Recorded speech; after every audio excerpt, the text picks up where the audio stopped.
আপনারা দেখছেন news now, খবরের নতুন ভাষা। সুস্থ রয়েছেন তিপ্রামথা সুপ্রিমো প্রদ্যোৎ কিশোর দীপবর্মন। হঠাৎ করে হার্টবিট বেড়ে যাওয়ায় অসুস্থতা অনুভব করে শুক্রবার রাতে হাসপাতালে চিকিৎসাধীন হয়েছিলেন তিনি।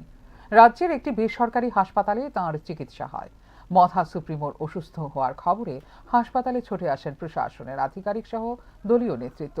মুখ্যমন্ত্রী দপ্তর সহ মহারাজের শারীরিক অবস্থার খবর নেন রাজ্য সরকারের একাধিক মন্ত্রী, বিধায়ক। দলীয় সূত্রের খবর, প্রদ্যোৎ কিশোর বর্তমানে অনেকটাই সুস্থ রয়েছেন। শনিবারই তিনি হাসপাতাল থেকে ছাড়াও পেতে পারেন বলে জানা যায়।